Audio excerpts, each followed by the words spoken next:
अनंत करुणानिधि, वात्सल्य वारिधि, सिद्धांत पारगामी, धर्म के स्वरूप को स्पष्ट दर्शाने वाले वीतराग भगवान महावीर स्वामी को भावों से वंदन।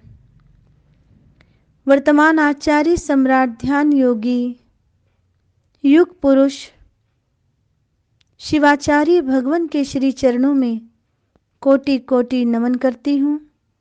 मम हृदय निवासिनी गुरनी मैया महासाध्वी सरल आत्मा वीणा जी महाराज साहिब को भावों सहित शत वंदन करते हुए धर्म प्रेमी बंधुओं, माताओं एवं भवी जीवों, आज आपको जैसा कि पता है महावीर निर्वाण के बाद गौतम प्रतिपदा का दिन आता है जिसे एकम कहते हैं। अमावस्या की रात्रि में भगवान महावीर को निर्वाण हुआ। प्रातः होने से पूर्व ही गौतम को केवल ज्ञान हो गया। महापुरुषों की वाणी कहती है, इस दिन का एक ही नहीं दो दो प्रसंगों से संबंध है।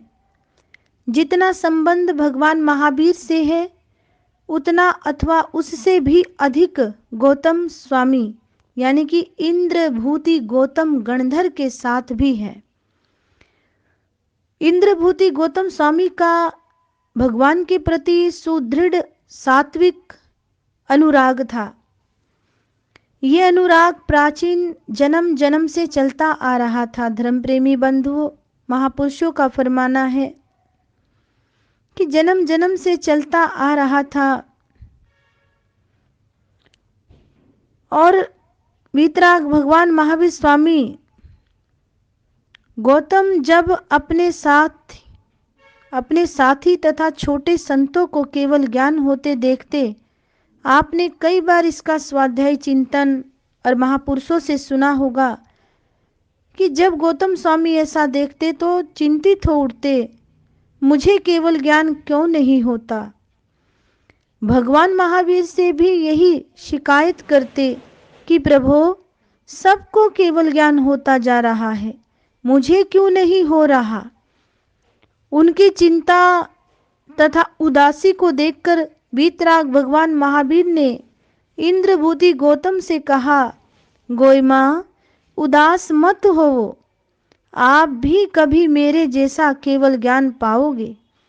गोयमा, जब तक आपका मेरे प्रति अनुराग बना रहेगा, मेरे प्रति आपको मोह रहेगा, तब तक आपको केवल ज्ञान नहीं होगा। वैसे गौतम स्वामी के केवल ज्ञान आपसे दूर नहीं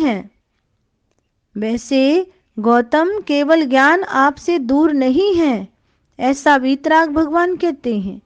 आगमों में गौतम के कई मीठे प्रिय और सुहावने प्रसंग पढ़ने को मिलते हैं। धर्म प्रेमी बंधुओं, इंद्रभूति गौतम स्वामी का प्रसंग अंतकृत दशा सूत्र में भी, जब गौतम स्वामी पोतनपुर के राजमार्ग में भिक्षार्थ घूम रहे थे तो अतिमुक्त कुमार उनकी उंगली पकड़कर कहते हैं कि आप हमारे घर चलिए, मेरी माता आपको भोजन देगी। तो गौतम उस बच्चे के साथ स्नेह पूर्वक चले जाते हैं।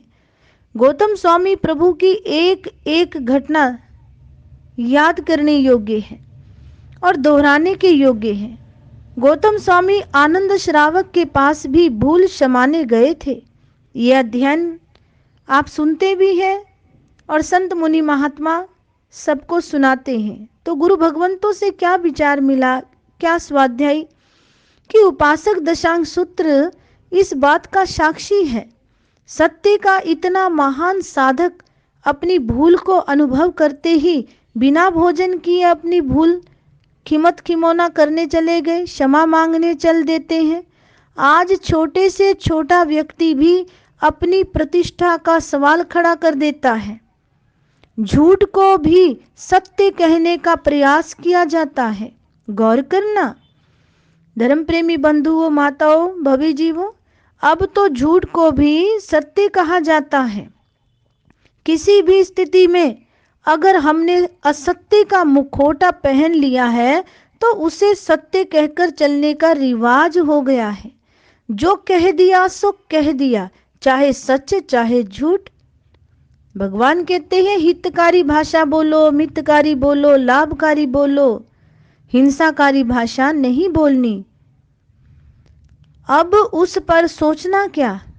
जो कुछ बोल देते हैं सच या झूठ, विचारने बगैर विचारे इन वार्ताओं को बोलना भी कर्मों का बंध है।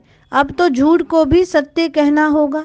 एक और सामान्य साधकों में अहम है, एक और उसी परंपरा के पूर्वाचल पर खड़ा साधक महान आत्मा गौतम स्वामी का ये सरल विनम्र जीवन प्रसंग। उस महान व्यक्तित्व से हम क्या सीख पाए हैं? प्रश्न किया गया है। महापुरुषों ने कहा हमने क्या सीखा? गौतम स्वामी का जीवन एक एक प्रसंग जीवन पर्यंत प्रेरणाएं प्रदान करता है। धर्म प्रेमी बंधुओं, गौतम स्वामी को ज्ञान गरिमा प्रदान करते हुए भगवती सूत्र बताता है कि वह साधक सब अक्षर सन्निवाई समस्त अक्षरों के सन्निपात का ज्ञाता था। अक्षरों के संयोग और संरचना का कई रहस्य उससे छिपा न था। समस्त विद्याएं समस्त ज्ञान उनके स्मृति कोश में भरा था। समस्त लब्धि रिद्धि सिद्धि का वह अक्षर भंडार थे गौतम स्वामी, जिसके लिए हम आप सभी कहते हैं अंगूठे अमृत बसे लब्धि तना भंडार। वे महान ज्ञानी, महान ध्यानी, तपस्वी साधक इतना सरल, इतने मधुर, इतने विनम्र और व्यवहारिक थे कि 2500 वर्ष के इतिहास में गौतम स्वामी जैसा दूसरा साधक नहीं मिल सकता। पावापुरी के अंतिम दिन अंतिम वर्षावास को भगवान महावीर गौतम स्वामी को दूर भेजते हैं। जैसा कि आप प्रसंग सुनते हैं, वीतराग भगवान महावीर के जीवन में 42 चातुर्मास में ये अंतिम चातुर्मास गौतम से कहा है। वीतराग प्रभु ने गोइमा जाओ और जाकर के देव शर्मा ब्राह्मण को, जो यज्ञों की परंपरा को पुनः जीवित कर रहा है, हिंसा और अज्ञान का विस्तार कर रहा है, उसे समझाओ। गौतम अनंत धैर्य के साथ आज्ञा सिरोधार्य करके चल देते हैं। एक बार भी इनकार या प्रमाद नहीं किया। ये था विनय का साक्षात मुंह बोलता चित्र और सच्चे शिष्यत्व का सच्चा स्वरूप। गौतम सौमिल के पास पहुंचे तथा देव शर्मा के पास मध्य रात्रि तक उनसे धर्म चर्चाएं चलती रही। उधर देव विमानों का आगमन, देव दुमदुबियों का शोर, मधुर स्वर, धरती अंबर गुंजायमान और एकदम धमाके से दशों दिशाएं कांप उठती हैं। तो गौतम स्वामी को पता चलता है कि भगवान महावीर निर्वाण को प्राप्त हो चुके हैं। बस सुनते ही वह महान साधक गौतम स्वामी एकदम विचलित सा, अधीर सा हो उठते हैं, रागांध में डूब जाते हैं। कथाकार की भाषा में कहें तो विलाप करना हो जाता है, शुरू हो जाते हैं। उन्हें लगता है जीवन धारा टूट गई है, मैं असहाय हो गया, महाप्रकाश विलुप्त हो गया। स्नेह में प्रवाहित राग में डूबे गौतम स्वामी मानो विलाप कर रहे हैं।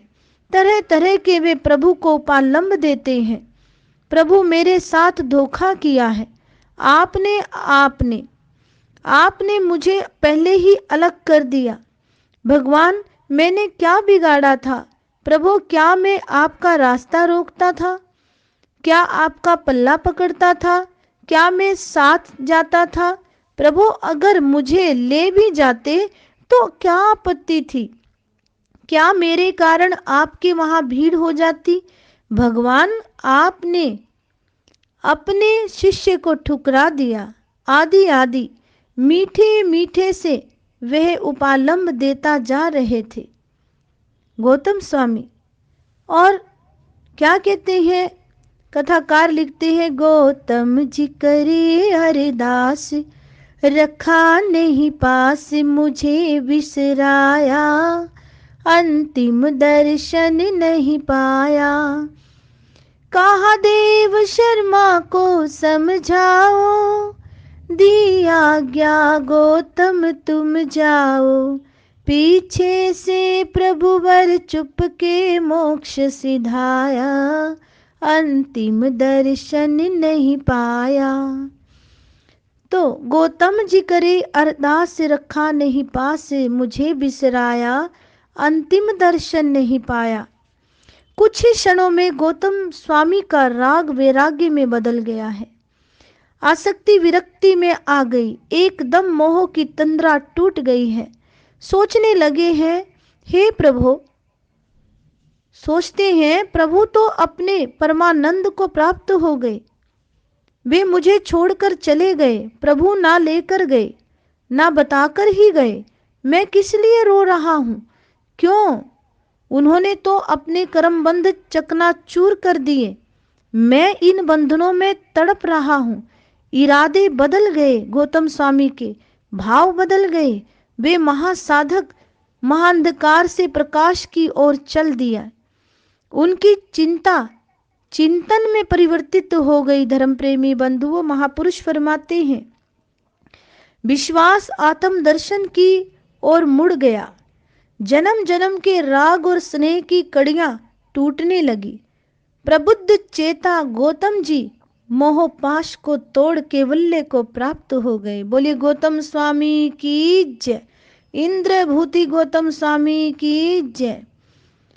वह अमावस्या की रात्रि कितनी विपत्ति और उथल पुथल से भरी रात्रि थी। संसार की एक दिव्य आत्मा महाज्योति रात्रि के मध्योत्तर में निर्वाण को प्राप्त हो जाती है, जिनका नाम है वीतराग भगवान महावीर स्वामी। लाखों करोड़ों असंख्य आत्माएं सिहरण से कांप उठती हैं, मगर साथ ही यह ज्योति देखते ही देखते प्रज्वलित हो उठती है। एक आलोक क्षितिज के छोर पर और उभर आता है। भगवान गौतम स्वामी केवल ज्ञान की ज्योति को पा जाते हैं। भगवान महावीर का भावात्मक उत्तराधिकार गौतम स्वामी को मिल जाता है। आज की गौतम प्रतिपदा इस बात की साक्षी है धर्म प्रेमी बंधुओं, कि एक ज्योति बुझती है तो दूसरी प्रकट हो जाती है। अतः ये नया वर्ष नए मंगल, नए प्रभात, नए उल्लास की ओर उत्साह की संपूर्ण लेकर आया है। जैन समाज में कहीं कहीं भगवान महावीर निर्वाण अथवा दीपावली से भी बढ़कर गौतम एकम का महत्व भी माना जाता है। गौतम प्रतिपदा कहकर गौतम स्वामी का प्रतीक दे दिया जाता है। तो आज की गौतम प्रतिपदा की लाख लाख बधाई गौतम स्वामी, इंद्रभूति गौतम स्वामी की आप सभी को लाख लाख बधाई। उनके केवल दिवस की लाख लाख बधाई। बारंबार बधाई देती हुई गौतम स्वामी जी के श्री चरणों में बारंबार नमन करते हैं और श्री गौतमाय नमः, श्री गौतमाय नमः, श्री गौतमाय नमः। जिनके नाम में ही, गोत्र में ही बरकत हो, ऐसे गौतम स्वामी को बारंबार नमस्कार करते हैं, नमन करते हैं और इन्हीं शब्दों के साथ जय महावीर।